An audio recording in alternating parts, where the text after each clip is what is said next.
Today, I'm going to tell you why writing for a living sucks and no one should ever want this career. So stick around and learn why you don't want to quit your day job, because writing for a living ain't all it's cracked up to be, kids.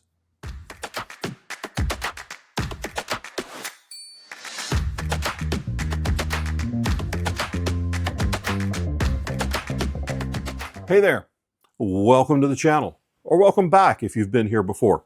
I'm John Hartness. I'm the founder and publisher of Falstaff Books and the creator of the Saga Genre Fiction Writing Conference, and a freelance editor, cat dad, Magic the Gathering player, and the author of over 40 novels of my own, including The Black Knight Chronicles, Bubba the Monster Hunter, and Quincy Harker, Demon Hunter.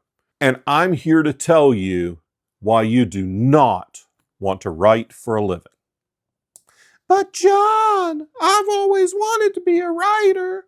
But John, I'm going to be the next Stephen King. But John, I'm going to be the next Patrick Rothfuss. Well, I always wanted to be a pro wrestler, but I'm lazy and unathletic, so that didn't happen. Stephen King's not done being the first Stephen King yet, so how about you don't try to be him? And Pat Rothfuss, well, you might be the next Pat Rothfuss because you probably haven't finished your book either. Sorry, that was cold. Sorry, Pat. Not really.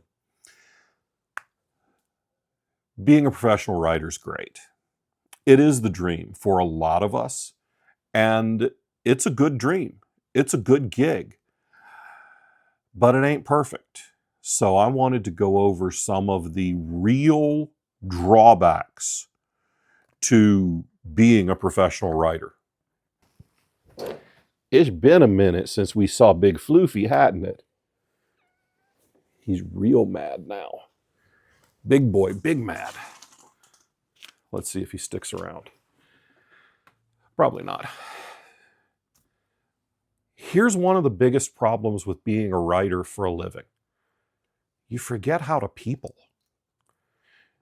Being around people is like a whole thing. And when you get up and you go to a day job, and yes, you can see the arm moving, so I am still petting a cat. When you get up and go to a day job every day, there's a certain level of forced interaction with other human beings.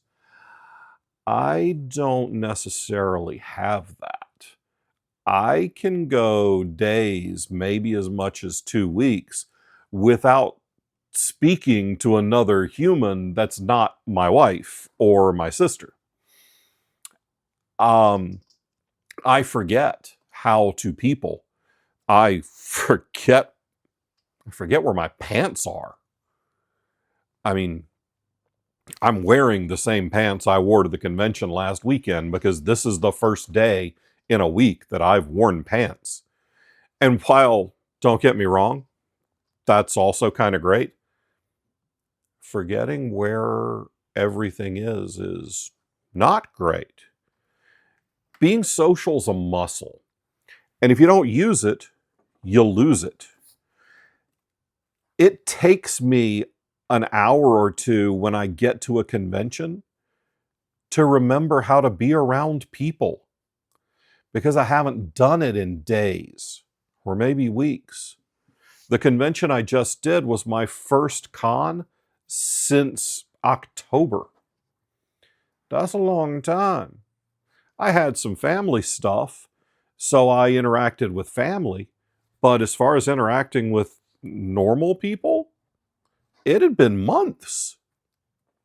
It's one of the reasons I do go play Magic almost every week, because then I get to consort with people that I don't share fluids or DNA with. And it's important to do that every once in a while. And as far as forgetting how to wear pants, okay, I don't ever really forget how to wear pants. But you want to know why I never let you give me your business card at a convention? And I will almost certainly never let you give me your business card at a convention. Because I'm going to stick it in the back pocket of my jeans and it's going to live there until I do laundry. Because I'm going to come home from the convention, take my jeans off, put my sweats on, and then maybe not put on real pants for the rest of the week. I don't know what's in those pockets. It's the ultimate, oh look, I found $5 in my jacket, except it's more like I found $200 of booth money in my pants. Oh yeah, I meant to deposit that. Oops. Forgetting how to be around people and forgetting how to dress to be around people, real drawback. I don't own a suit. I don't even own a sport coat that fits. On some days, that's a mark of pride. Till I got to go to a funeral. And I got a lot of old relatives, y'all. So keep your social muscles exercised, even when you're staying at home for weeks on end. You're actually going to write less when you switch to writing full time than you did when you were cramming in every minute that you could write as a hobby. I wrote far more when it was a hobby than I do when it's my career. Part of it is because of what I'm doing right now, because another part of my career is making these videos for y'all and hoping then that someone either buys my books off of them or becomes a member of the channel. We'll have a list later on of all our members on the screen, and if you want to see your list, just click the little thingy. I think it's $5. But I'm making YouTube videos. I'm running social media. I'm working on a Patreon. I'm working on newsletters. I'm going to conventions. I'm dealing with inventory. I'm reordering inventory after a convention, I hope. I'm doing graphics. So many graphics. If someone else is doing graphics, I have a marketing director for Falstaff. I still have to approve a lot of those graphics. You know, there are so many pieces of a writing career that when it becomes a career, the writing is almost secondary sometimes. I wrote 1,000 words this morning, and I felt really good about that. It was a pretty good 1,000 words. Unfortunately, I had to delete 800 words before I could write that 1,000 words because the book was going off of the outline. So I had a net of 200 words written today, not pushing the book over the finish line with that. So I'm going to go back in a little bit and write more. But keep in mind that when something becomes your job, you have to approach it with a more workmanlike mindset. People ask me, how have you written 42 books in 15 years? Well, it's 17 years at this point. And I go to work every day. This is my job. So I have to write. I don't always have the greatest discipline, but I'm working on it. Always working on it. But after you get into it and you find a little success, you'll find that there are so many other things that you have to do that encroach upon your writing time, that being a writer may be your job, but then it's almost like writing becomes your hobby again. So that does at least help keep it fresh. Health insurance and financial instability are two big drawbacks to writing for a living. Many of the professional writers that I know either have lucrative day jobs that don't have a massive demand on their time, or have a spouse with a very good day job that provides benefits. I know at least one New York Times best-selling author who kept a day job well past hitting the New York Times list because the Affordable Care Act hadn't yet come into existence and they couldn't get health insurance any other way. So that's a big deal. And the fact that I don't know from month to month what my income is going to be, the first year I wrote for a living, that terrified me. Any dip in sales, I panicked. Now I'm at a point where I know that it will rebound. I know that the market bounces. Sales of individual titles ebb and flow. And many writers who do this for a living make sure they have living expenses for at least a year tucked aside. Make sure they are completely debt-free before they strike out and quit their day job. I am none of those writers. So that's why a year after I quit my day job, I went back and got a new day job because I managed my money poorly and had to go back and get a job. And I went back to the working world for 2 more years. Then I got fired and kind of had to make a living at this. I was lucky that Quincy Harker had taken off by then and was making me enough money to live on. But the financial instability and insecurity in any career in the arts is something you really want to think about before you quit your day job. Because your day job, no matter how much it sucks, is stable. Unless it's not. I mean, we are in 2026, so let's face it, nothing's stable. I recommend to a ton of young writers, find a job you can tolerate that pays you enough to live, and do that. Write on the weekends, in the mornings before you go to work, in the evenings when you get home. Oh, but I don't have enough time. Well, you're all caught up on Starfleet Academy, Fallout Season 2, and you've already watched Cross Season 2. You have the time. Even people who are raising children and working 2 jobs can frequently find the time. I have a friend who wrote an entire novel on the subway typing on her phone. So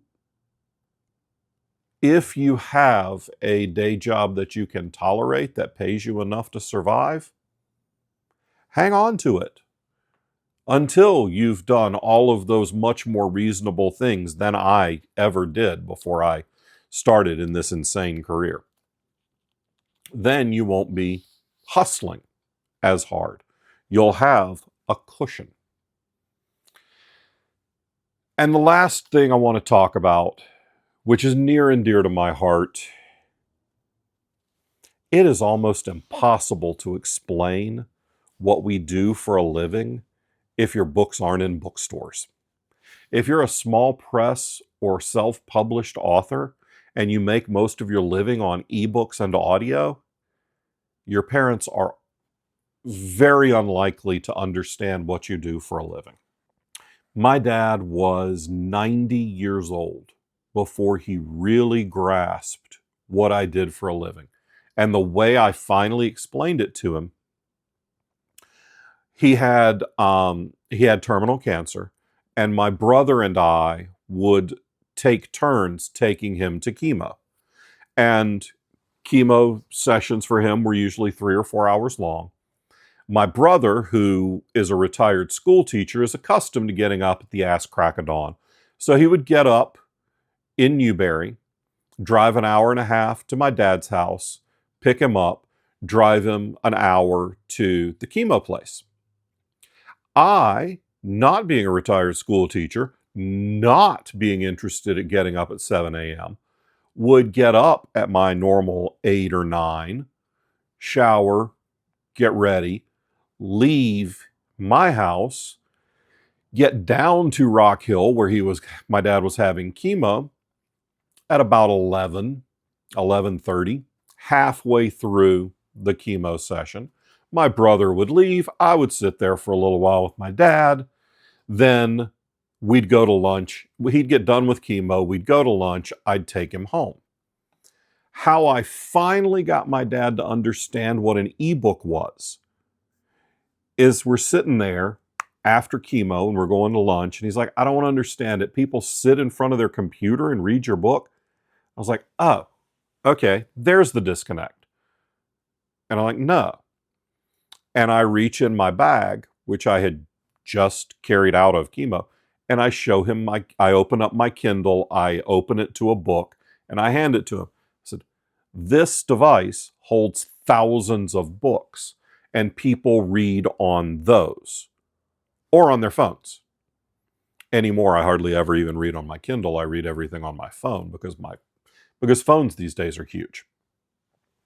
But anyway, so I handed him that, and he's like, oh, well, I always thought it was stupid trying to read on a computer. And I said, yeah, well, as much as I read and write on a computer, I agree with you. I wouldn't do it for funsies either. That's how long it took for my dad to understand how I made my living. I had, let's see, that would have been 2019. So I had been writing full-time for 5 years at that point, and publishing for a decade at that point. And my dad finally understood how I made my living. My mother died not ever understanding how I made my living. But she died relatively early from dementia. So by the time I was making a living, she kind of didn't know who I was anyway. So that didn't matter. But it's a real thing. Trying to explain to your family what you do for a living. It's easier if I made my living on YouTube, because they can at least see that. And they can see how many comments or how many views or how many likes a video gets. By the way, that's your cue to click the little thumbs up down below, give it a like. But at the end of the day, not being able to find my pants and being socially awkward the first couple of times I interact with people after a convention are fairly small challenges to having a writing career. The financial instability can be huge.